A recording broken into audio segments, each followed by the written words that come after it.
Bismillahirrahmanirrahim. Assalamualaikum warahmatullahi wabarakatuh.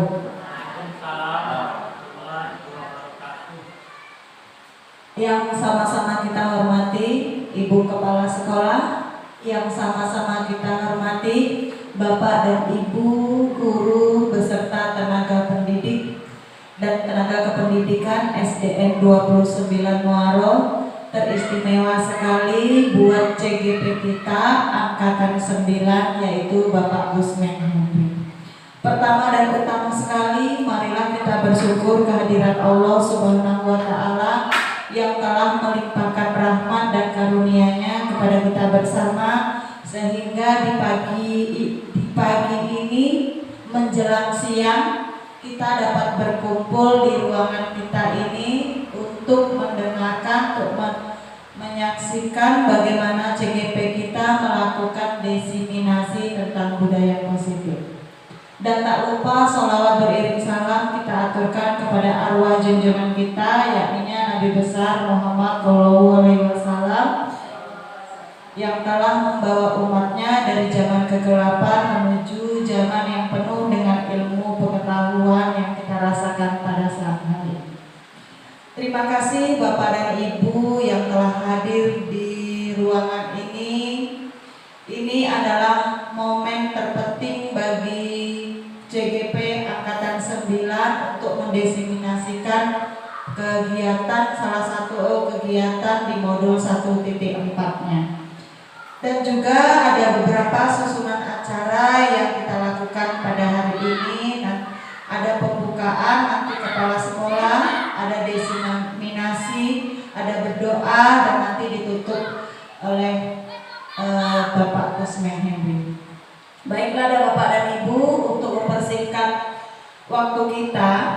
Untuk memperlancar kegiatan kita, marilah sama-sama kita berdoa yang akan dipimpin oleh Bapak Bagas. Kepada Bapak Bagas dipersilakan.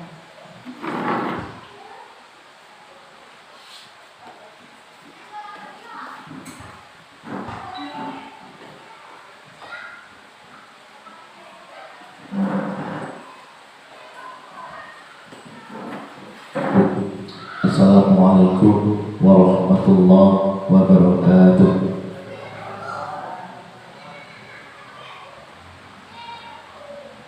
A'udzu billahi minasy syaithanir rajim. Bismillahirrahmanirrahim. Alhamdulillahi rabbil alamin. Wassalatu wassalamu ala asyrafil anbiya'i wal mursalin wa ala alihi wa sahbihi ajma'in. Allahumma ighfir lana dhunubana wa liwalidayna warhamhum kama rabbawna shighara wa li jami'il muslimina wal muslimat wal mu'minina wal mu'minat birahmatika ya arhamar rahimin. Allahumma ihdinas siratal mustaqim. Allahumma ihdinas siratal mustaqim. Rabbana zalamna anfusana wa illam taghfir lana wa tarhamna lanakunanna minal khasirin.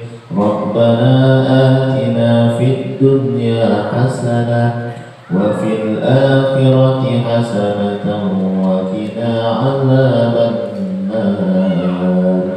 Subhana rabbika rabbil izzati amma yasifun wa salamun alal mursalin walhamdulillahi rabbil alamin. Assalamualaikum warahmatullahi wabarakatuh.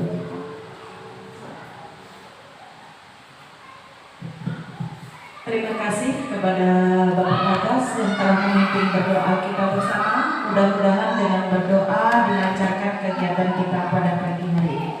Selanjutnya sambutan dan pengarahan oleh Ibu Kepala Sekolah SDN 29 Muaro. Silakan kepada Ibu Rosmalina.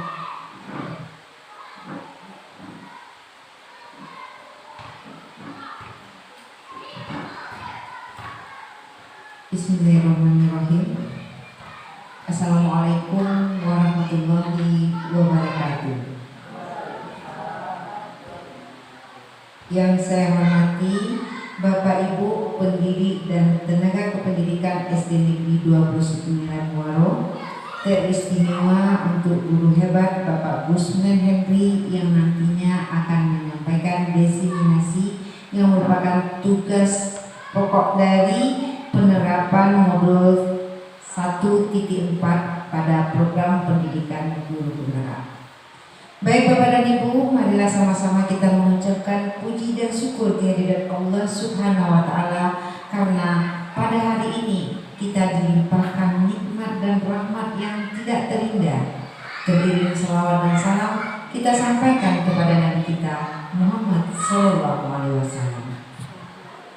Bapak Ibu yang saya hormati, dengan mengucapkan rasa bangga yang sangat pada Tuhan karena pada hari ini kembali untuk yang kedua kalinya di ruangan ini kita mengadakan diseminasi yang diadakan oleh calon guru penggerak. Yang pertama calon guru penggerak angkatan 6 Ibu Emma Warsari yang sekarang sudah berubah menjadi penggerak, dan insya Bapak Gusman Henry mengikuti langkah yang dilakukan oleh Ibu Irma Warsari.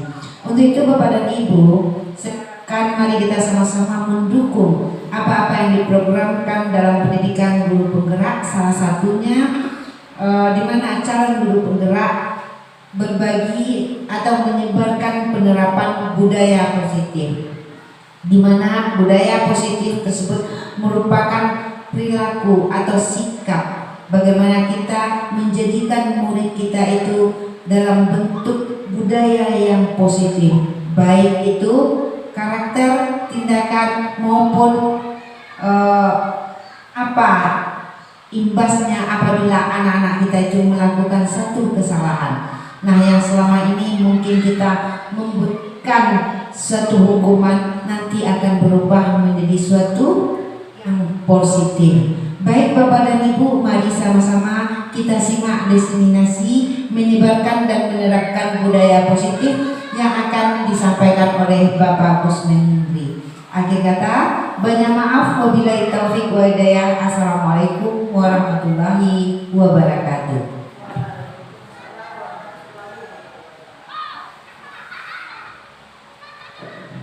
Terima kasih Bu Kepala yang telah menyampaikan sambutannya dan motivasinya bagi kita semua.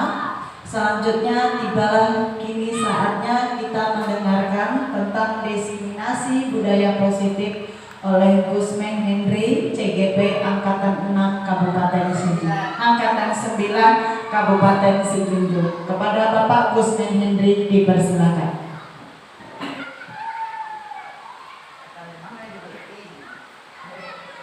Terima kasih kepada Bu Moderator yang telah memberikan saya kesempatan untuk menyampaikan diseminasi saya sebagai CGP.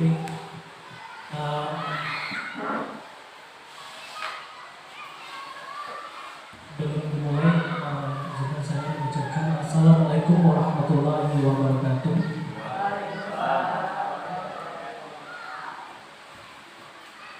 Kata-kata penghormatan saya lakukan kepada yang bawah acara. Sebelum kegiatan kita mulai, mungkin lebih baik kita buka dulu dengan sesi ice breaking dulu ya Ibu. Setuju? Dimohon tuh berdiri dulu.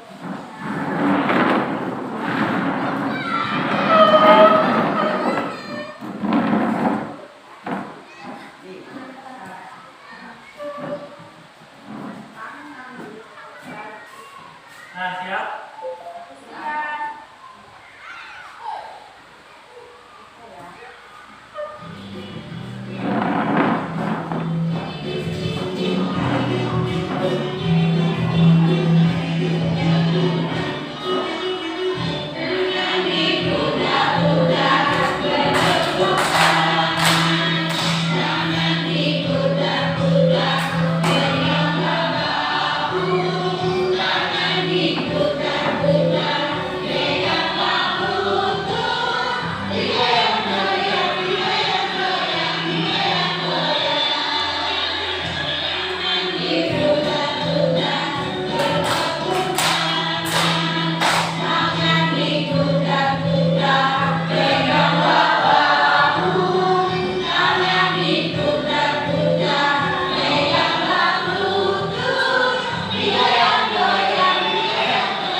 Sudah mulai segar ibu-ibu?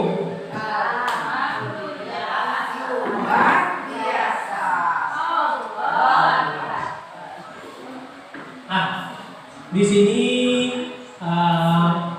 saya sebagai CGP untuk menyampaikan atau menerangkan hasil yang kami pelajari selama CGP dan berbagi pengalaman dengan bapak dan ibu-ibu tentang budaya positif yang kami pelajari selama pendidikan di CGP.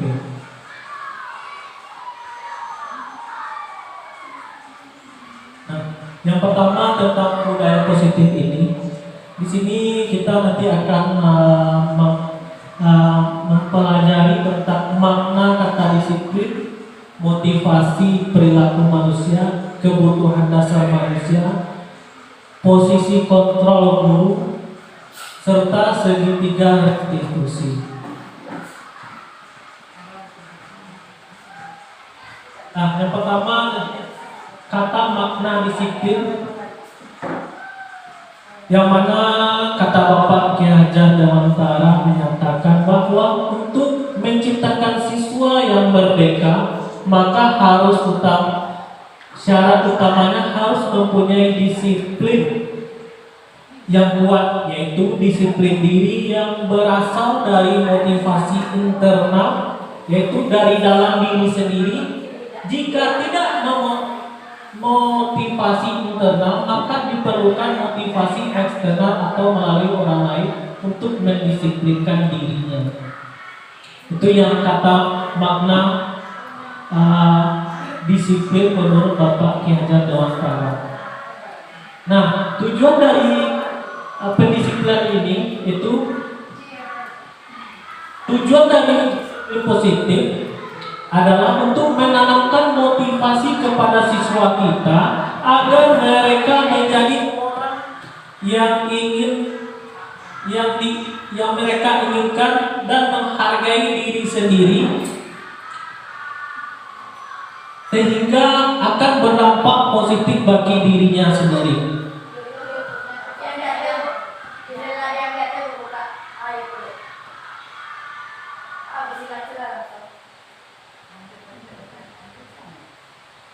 Nah, itu dari tujuan pendisiplinan ini, itu sehingga nantinya di diri siswa kita itu disiplin itu muncul dari dirinya, bukan dari orang lain, sehingga kelak nantinya dia akan bertanggung jawab tentang mendisiplinkan dirinya tanpa adanya paksaan. Itu disebut dengan memerdekakan siswa kita tentang pendisiplinan tanpa adanya paksaan atau karena hukuman.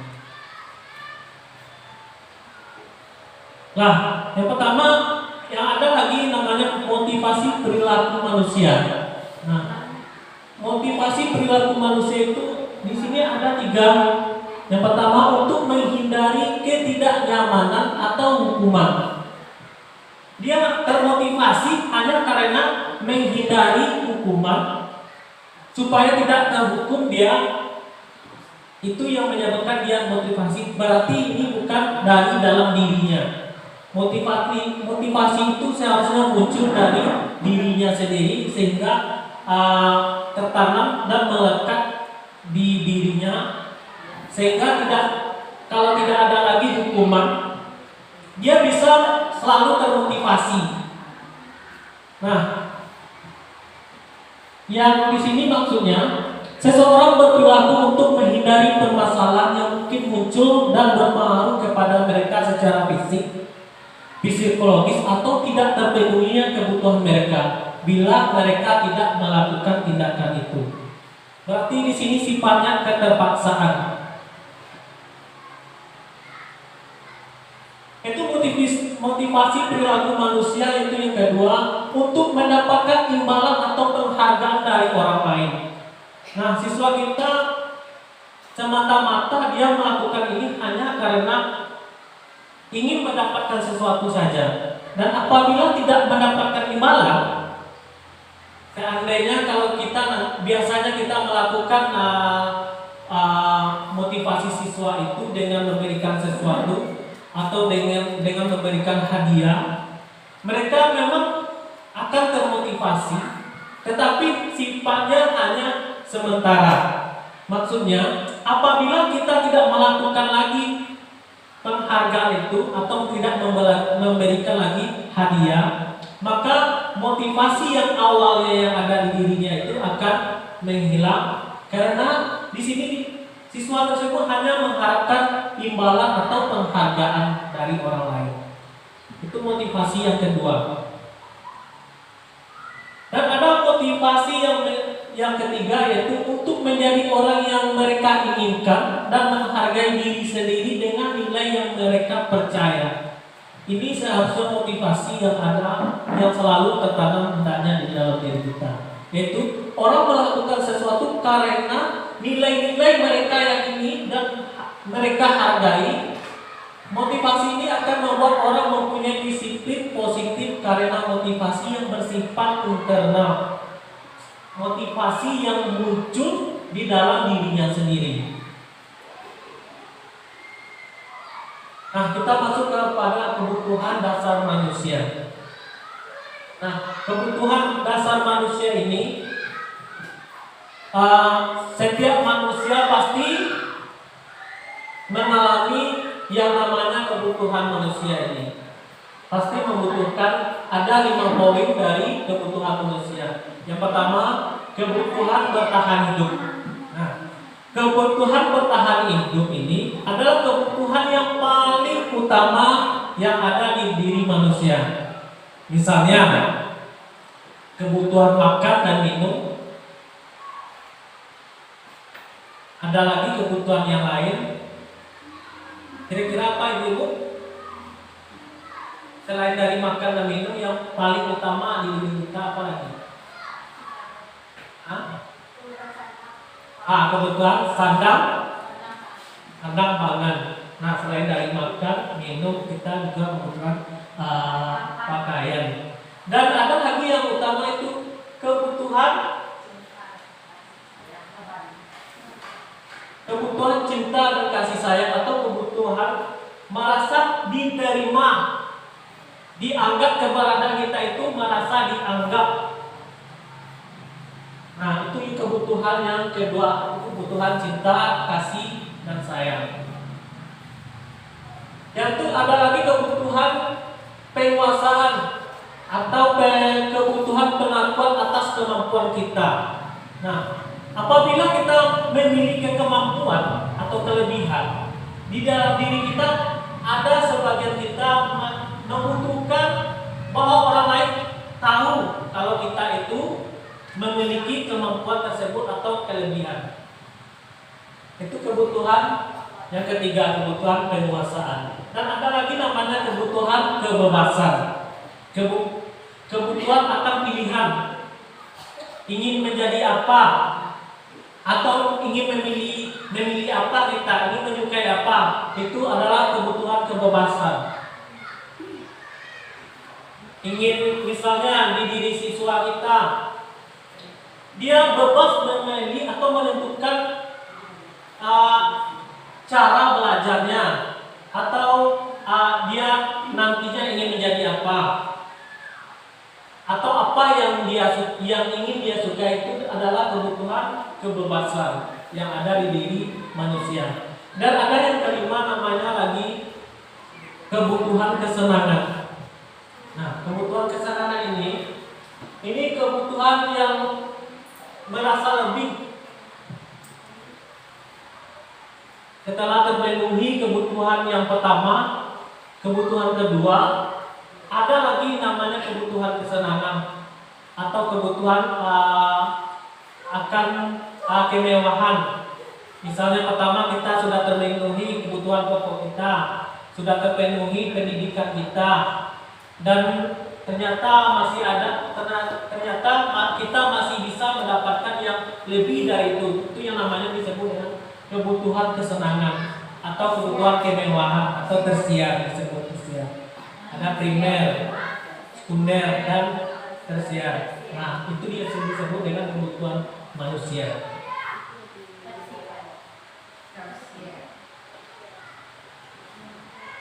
Nah, di dalam budaya positif ada namanya lagi disebut dengan posisi kontrol guru. Nah, karena ini berhubungan dengan diri kita, dengan profesi kita sebagai guru. Yang pertama ada namanya posisi penghukum. Posisi penghukum ini yang mana di diri seorang guru, bahkan sebagian besar, bahkan saya sendiri itu pernah mengalami meletakkan posisi saya sebagai penghukum atau meletakkan posisi kita sebagai penghukum, yang mana posisi penghukum ini cenderung mengatakan sesuatu selalu berbuat salah. Misalnya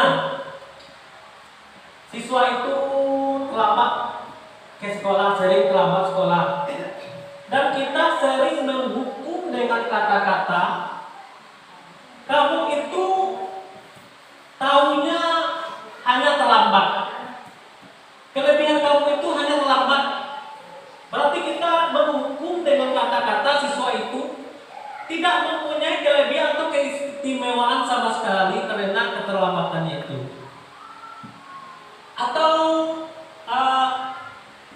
kita sering menyalahkan siswa yang melakukan, misalnya dia sering berkelahi di kelas, dan kita mengeluarkan kata-kata kasar kepada anak tersebut, sehingga yang menimbulkan tidak terselesaikan masalah tersebut, malahan menjadi melunjak. Yang awalnya anak ini sebetulnya harusnya dia ingin mengakui kesalahannya, karena kata-kata yang keluar dari kita, dari diri kita sebagai guru tersebut, dengan posisi penghukum nanti, dia malah menjadi pembangkang atau melawan, malahan ada yang lebih sering mengeluarkan kata lebih kasar kepada kita. Itu resiko kalau kita di posisi penghukum. Nah, saya pun sendiri tidak memungkiri kalau posisi penghukum ini pernah saya lakukan, mungkin bahkan sering.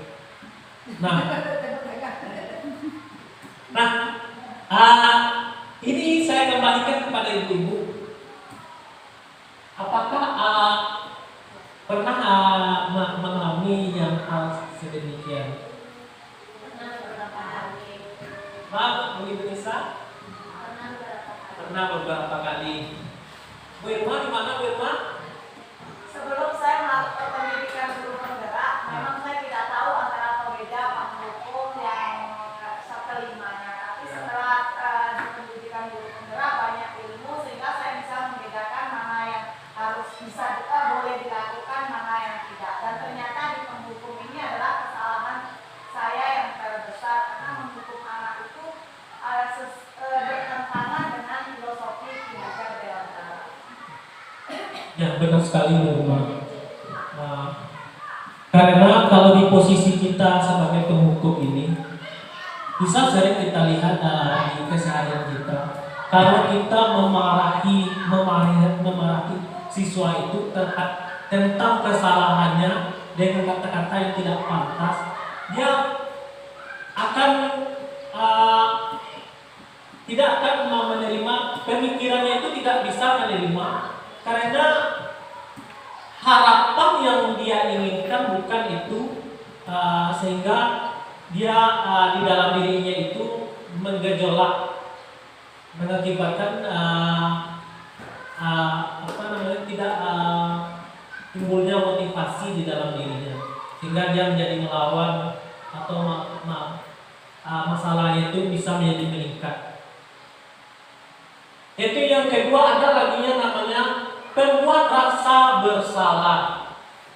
Membuat orang merasa bersalah. Nah, ini posisi ini banyak juga yang kita temui di lingkup kita, atau bahkan diri saya juga pernah melakukan. Yang mana contohnya dari pembuat orang merasa bersalah ini, contohnya seperti ini. Misalnya anak-anak tadi sering terlambat, dengan kata-kata lain lagi. Misalnya seperti ini. Tolong tidakkah terpikir olehmu kalau ibu, misalnya bapak, telah menunggu dari tadi, menunggu kamu dari tadi sudah sejam. Coba kamu bayangkan berapa lama ibu menunggu atau bapak menunggu di sini, menunggu kehadiran kamu, menunggu teman-teman kamu. Gak kasihan kamu kepada teman-teman kamu yang telah lebih dulu untuk hadir. Nah, ini sebenarnya kalau menurut kita ini mungkin biasa-biasa saja. Tetapi ada dampaknya yang timbul bagi diri anak kita. Dampaknya seperti ini. Ketika dia memang merasa bersalah sama sekali, bahkan dia tidak mengeluarkan kata-kata apapun. Tetapi di dalam pikirannya, di dalam dirinya, di dalam hatinya, dia itu berpikir bahwa dirinya itu tidak berguna sama sekali.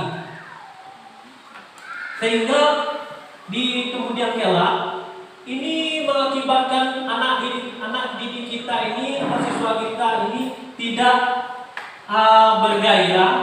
bergairah dan menimbulkan tidak kepercayaan diri dia di dalam siswa kita. Nah, itu pembuat rasa bersalah. Itu posisi kontrol yang ketiga, ada sebagai teman. Nah, di posisi sebagai teman ini, kita menempatkan diri kita itu ibarat teman bagi siswa kita, bisa sebagai tempat curhatan, bisa sebagai tempat berbicara, saling berbagi cerita. Nah, sebagai teman ini juga sebenarnya menimbulkan masalah. Di mana masalahnya di sini? Kalau kita ibaratnya kita sudah berteman, sudah dekat. Kalau kita sudah dekat itu berarti kita hal apapun yang kita lakukan kepada teman pasti tidak ada halangan atau tidak ada hambatannya. Sehingga kalau dibawakan kepada siswa kita, apabila kita sudah dekat dengan siswa sudah dekat dengan kita, sudah terlalu dekat, kita akan merasa kesulitan lagi untuk mengontrolnya, karena siswa tersebut sudah terbiasa dengan kita, dengan mungkin tidak begitu formal lagi, sehingga menghargai diri kita itu semua, atau menghargai guru itu dia akan berkurang lagi. Penghargaan kepada guru itu menjadi berkurang.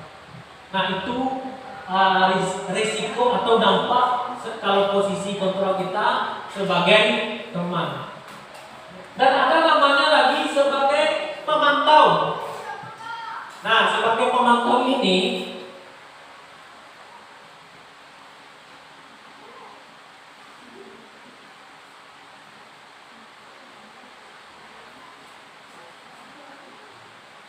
posisi sebagai pemantau ini, misalnya di awal pembelajaran, di awal semester, kita membuat yang namanya kesepakatan kelas.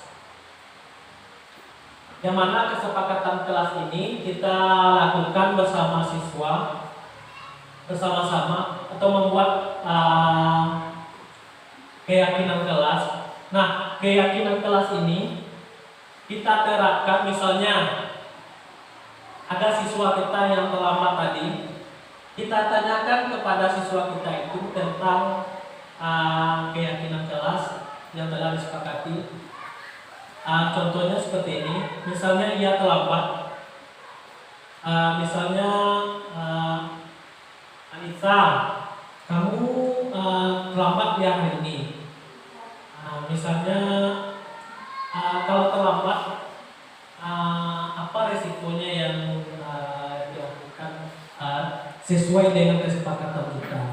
Misalnya setelah jam istirahat, saya harus mengejar keterlambatan saya atau mengejarkan di jam istirahat artinya. Nah, itu posisi kita sebagai pemantau. Sesuai kita sebagai guru menjalankan apa saja aturan yang telah kita perbuat. Kita langsung kita jalankan sesuai dengan urutan yang telah kita kesepakati. Itu posisi sebagai pemantau. Nah, ada lagi namanya posisi sebagai manajer.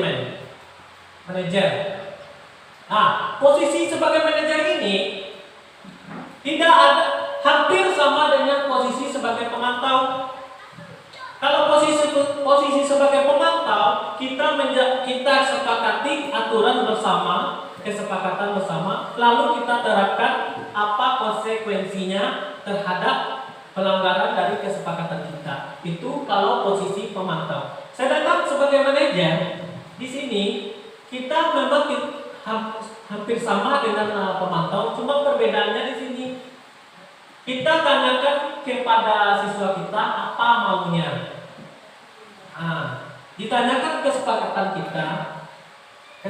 kelas kita tentang apa yang dilanggarnya dan kesepakatan mana yang dilanggar. Lalu hukumannya atau konsekuensinya ditanyakan kembali kepada siswa kita apa yang seharusnya dia ini lakukan dan kesalahan apa yang dia lakukan. Itu yang kita tanyakan kepada siswa kita. Apa dengan dia melanggar perbuatan yang ini, kira-kira yang mana yang bertentangan dengan kesepakatan kita.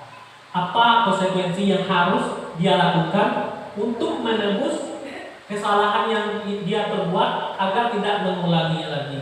Nah, ditanyakan kembali kepada siswa apa yang dia inginkan, apa yang seharusnya dia lakukan.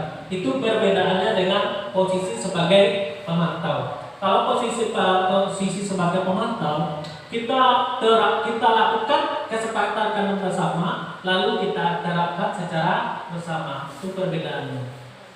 Nah, dari kelima posisi kontrol guru ini, Bu Cici, kira-kira posisi Bu Cici sebagai guru gimana?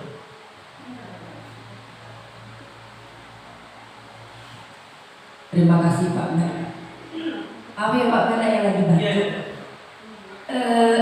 Dari kesemua yang Pak Men jelaskan tadi, mungkin sesekali atau suatu waktu di semua itu ada mungkin terjadi Pak Men ya.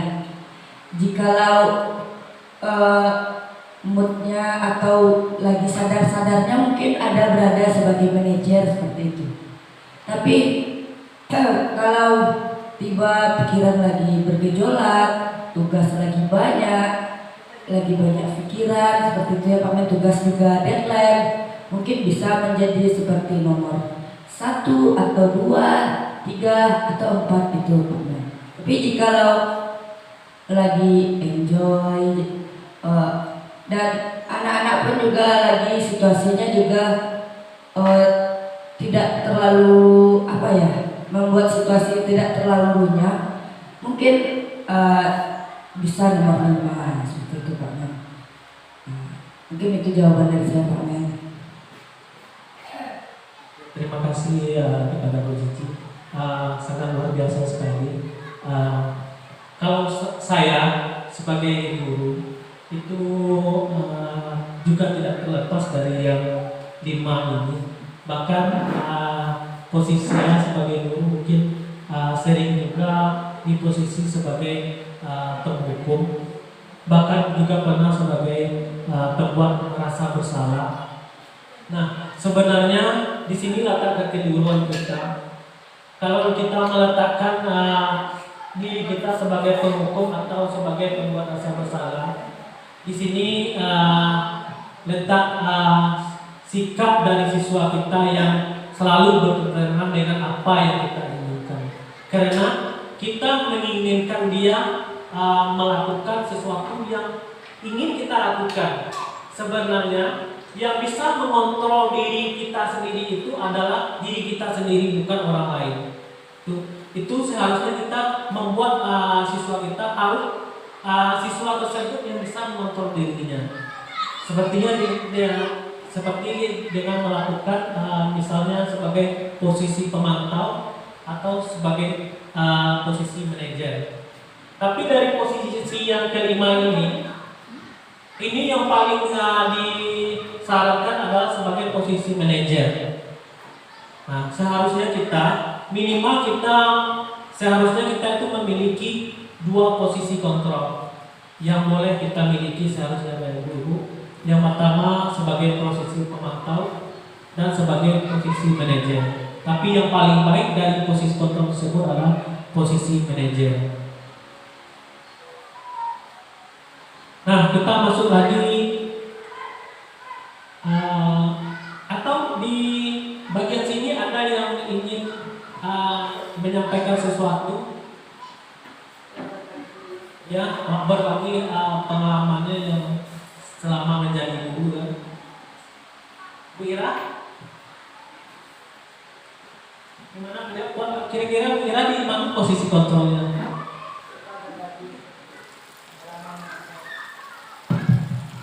Terima kasih atas waktunya Pak Men. Mungkin kesemuanya itu sama dengan jawaban teman-teman sebelumnya, itu pernah kita lakukan sebagai seorang guru.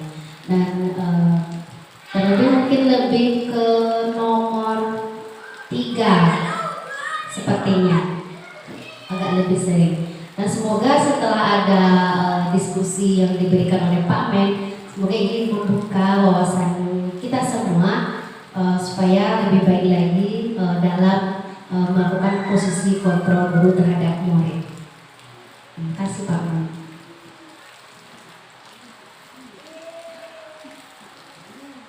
Terima kasih kepada Bu Ira. Sangat luar biasa sekali Bu Ira. Nah, di sini ada namanya segitiga restitusi.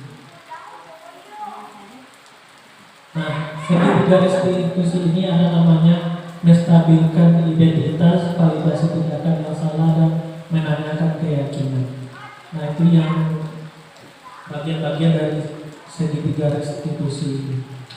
Adapun ciri-ciri dari segitiga restitusi, restitusi bukan menebus kesalahan, misalnya kesalahan siswa, tetapi untuk belajar dari kesalahannya.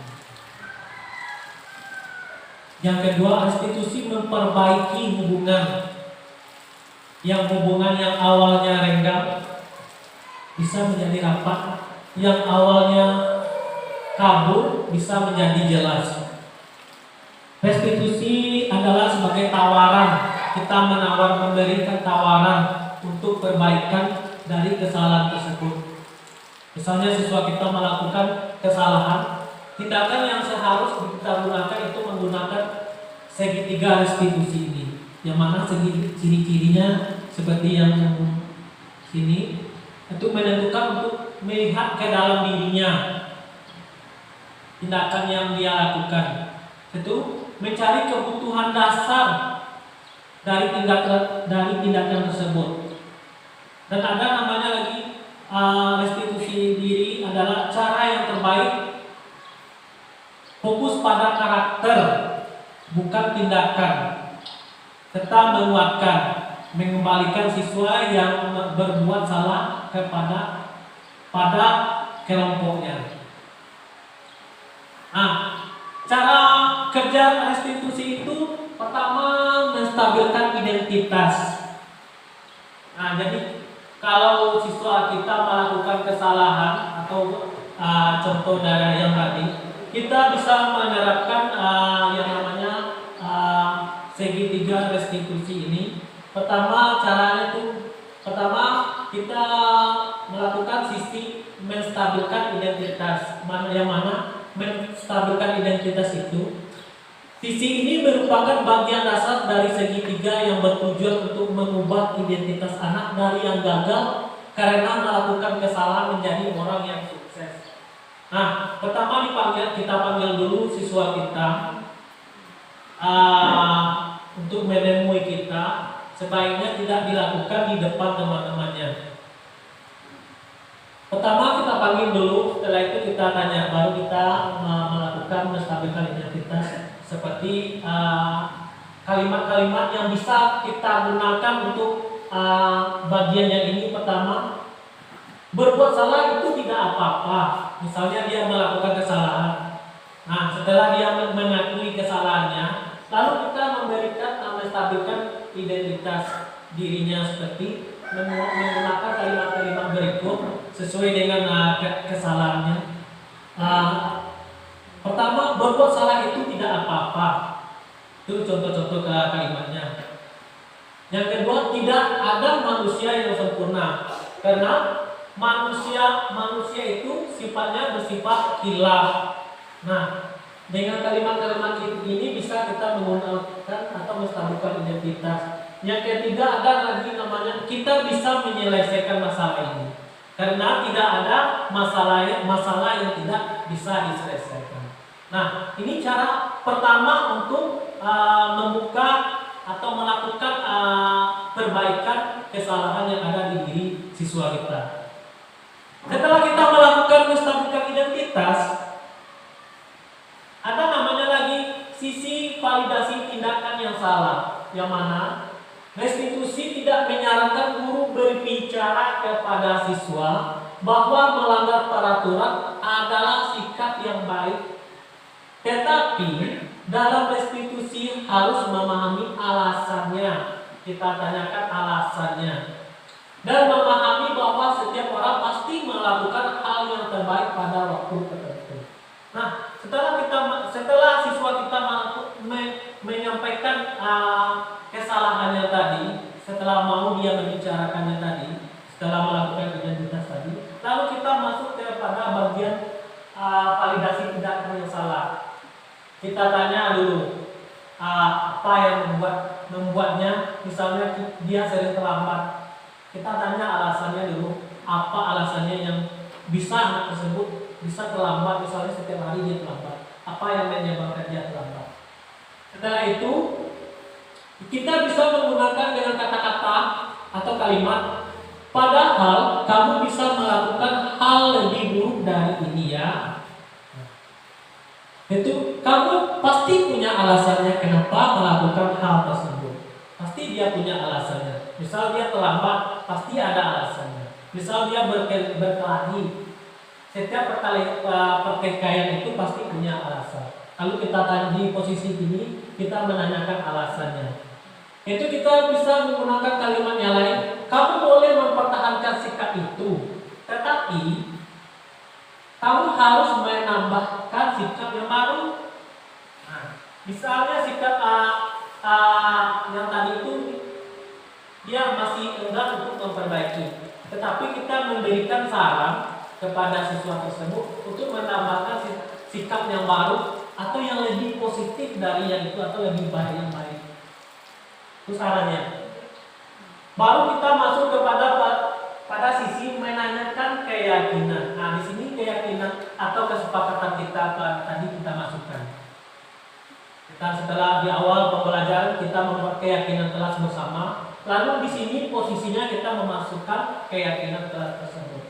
Nah, dalam keyakinan kelas ini, setelah melalui langkah 1, langkah 2, maka anak telah siap untuk dihubungkan dengan nilai-nilai yang dipercaya atau berpindah menjadi orang yang diinginkan. Nah, kita bisa menggunakan dengan kata-kata apa yang kita percaya sebagai kelas atau keluarga. Kalimat yang kedua, apa nilai-nilai umum yang kita telah sepakati. Nah, ini sesuai dengan kesepakatan kelas kita yang kita buat. Nilai-nilai kesepakatan kelas kita yang mana yang telah kita langgar atau yang telah kamu langgar.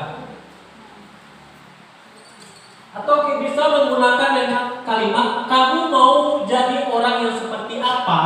Nah, misalnya kita tanyakan kemauan dari siswa kita itu maunya seperti apa.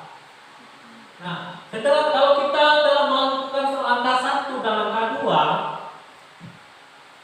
siswa itu pasti akan terbuka untuk menyampaikan apa pendapat atau yang ada di dalam pikirannya. Nah, inilah cara yang seharusnya kita gunakan sebagai guru untuk menindaklanjuti jikalau ada siswa-siswa kita yang melakukan kesalahan atau pelanggaran atau tidak sesuai dari kesepakatan kita. Itu bisa kita gunakan dengan cara segitiga restitusi ini. Dimana yang pertama tadi kita menstabilkan identitas atau menanyakan kesalahan apa yang telah dia lakukan itu, lalu melakukan menstabilkan melakukan validasi tindakan yang salah. Kita tanyakan hal apa yang membuat dia melakukan hal tersebut. Nah, setelah yang 1 dan 2 kita lakukan, baru kita masuk kepada bagian yang ketiga, itu menanyakan keyakinan atau masuk kepada keyakinan kelas kita atau kesepakatan kelas kita. Nah, baiklah, itu paparan dari saya tentang budaya positif.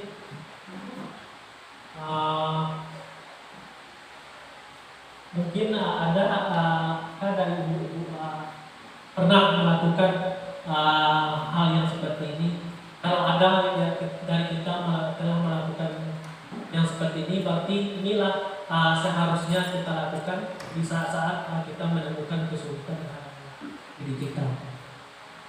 Kita menerapkan yang namanya segitiga restitusi ini. Mungkin ada dari ibu yang mau memberikan pendapat dari segitiga restitusi ini. Bu Irma, mungkin ada yang dikatakan. Baiklah Bapak dan Ibu, dan terima kasih waktu yang diberikan oleh Pak Men. Kalau saya tentang segitiga restitusi itu sudah saya terapkan. Budaya positif juga sudah saya terapkan. Setiap kali awal pembelajaran, awal tahun pelajaran di kelas saya, kelas 3 itu membuat kesepakatan belajar atau yang dikenal dengan kesepakatan kelas atau keyakinan kelas. Kami buat secara bersama-sama, secara garis besar. Saya kasih beberapa contoh kepada anak, lalu anak menuliskan sesuai keinginannya ke kertas stick note. Nanti mana yang terbanyak dari kesepakatan yang mereka hendaki, itu yang kami jadikan kesepakatan kelas. Jadi itulah yang menjadi budaya positif atau disiplin positif yang saya terapkan di kelas tentang pembuatan keyakinan kelas. Ya. Itu yang saya terapkan Pak Men. Coba silakan Bapak dan Ibu dari teman yang lain. Terima kasih kepada Bu Irma.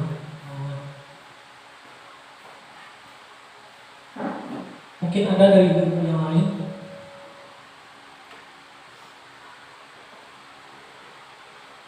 Nah, sebenarnya ini yang seharusnya menjadi pegangan bagi kita.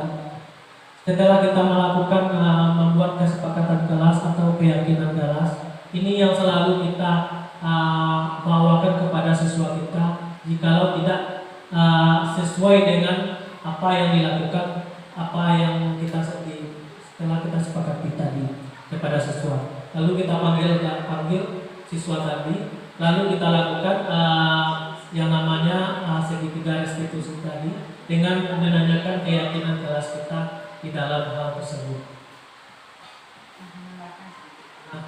Ya, bukan. Terima kasih Pak Men. Baik Bapak dan Ibu, sekedar untuk menambahkan apa yang telah disampaikan Pak Men tadi itu merupakan sebuah teori yang nantinya dapat kita implementasikan di kelas kita masing-masing.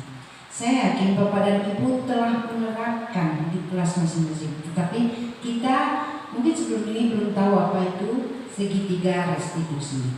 Pada intinya segitiga restitusi itu merujuk kepada Ki Hajar Dewantara, di mana Ki Hajar Dewantara menyampaikan bahwa seorang guru itu bukan menuntut tetapi menuntun. Nah, janganlah kita menjadi seorang yang penuntut tetapi kita adalah menuntun. Yang akhirnya kita adalah bagian dari siswa kita yang menghantarkan dia menuju cita-citanya, tidak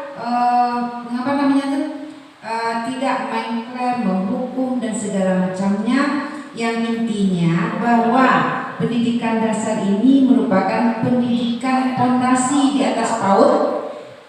Apa yang kita tanam hari ini itulah yang akan kita tuai. Kalau awak menanamkan kekerasan, nanti kita akan menuai hasilnya. Kalau awak mengicik kareh ke anak, maka anak akan lebih keras kepada kita. Nah, biasakanlah kita memahami dulu kondisi peserta didik kita. Nah, apa yang cocok untuk membentuknya. Nah, anak yang biasa dengan kekerasan itu dia tidak akan paham dengan lemah lembut. Jadi segitiga restitusi itu tidak mutlak, tetapi salah satu cara yang bisa membawa anak-anak kita itu menjadi lebih baik dengan tidak lagi kita sebagai penghukum, tetapi menjadi tidak lagi menuntut, tetapi adalah menuntun. Baik Bapak dan Ibu adalah guru hebat di sini yang pastinya sudah melaksanakan. Tetapi dengan adanya penyampaian Pak Men ini menyebabkan kita lebih terbuka bahwa apa yang kita tanam itulah yang kita tuai. Terima kasih. Assalamualaikum warahmatullahi wabarakatuh. Terima kasih kepada Ibu Kepala. Semoga dari penambahan tadi bisa menjadi pertimbangan bagi kita atau bagi pencerah dari yang kita yakini hari ini.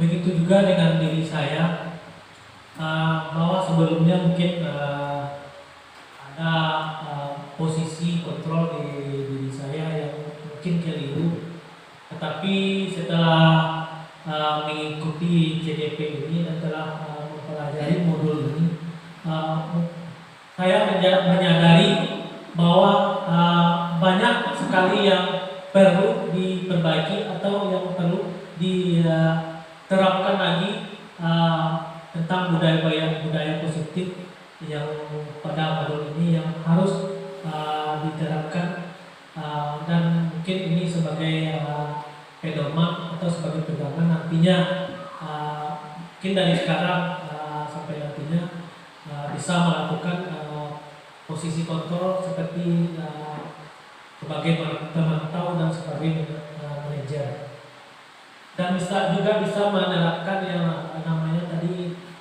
segitiga restitusi hingga bisa mencarikan titik terang ketika kita menemukan jalan buntu atau jalan gelap untuk salah.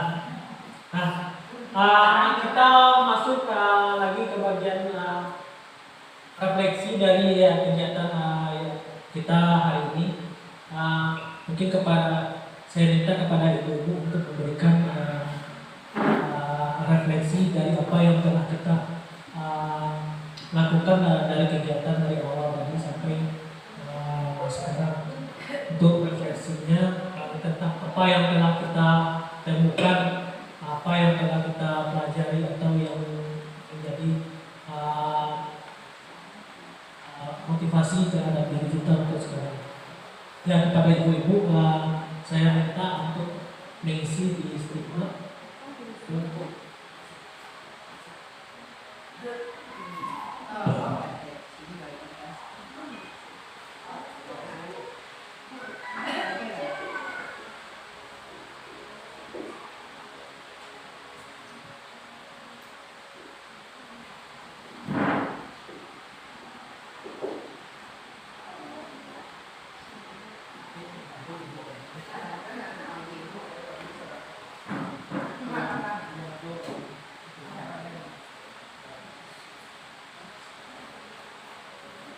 bagi ibu yang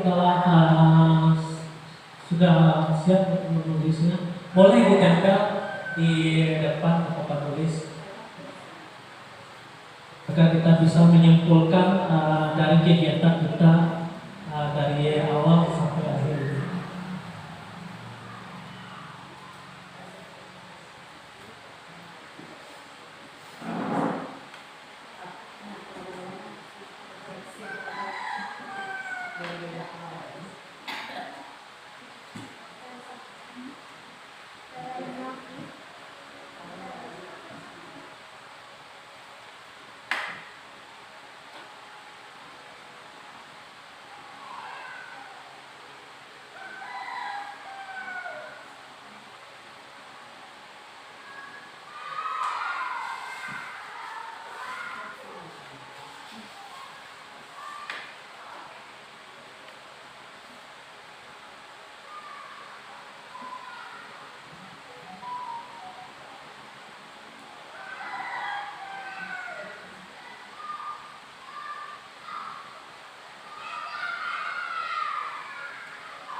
Mungkin ada yang telah siap, boleh ditempel lagi dulu bagi yang telah siap.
Sudah ibu-ibu? Mungkin ini bagian dari kesimpulan dari kegiatan kita, yang mana ibu-ibu kami telah memberikan tanggapan atau refleksinya dari kegiatan kita, yang mana mungkin saya minta kepada salah satu ibu kami untuk membacakannya. Langsung Bu Leni yang membacakan sekalian.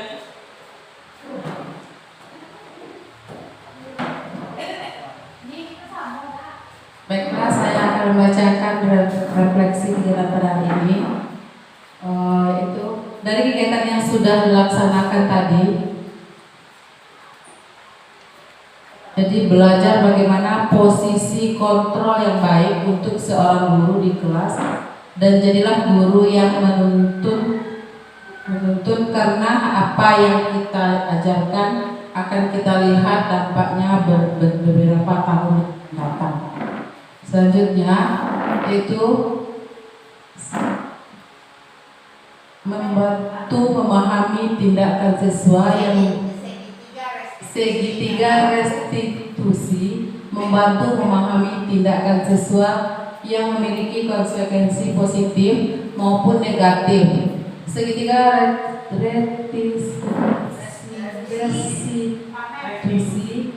membantu mengajarkan tanggung jawab, pembelajaran dan pemahaman tentang tindakan. Demikian, terima kasih. Terima kasih kepada Bu Eni yang mau membacakan dari hasil kita. Setelah kita lihat sangat luar biasa sekali ya Ibu-ibu, dari yang telah Ibu tuliskan tadi.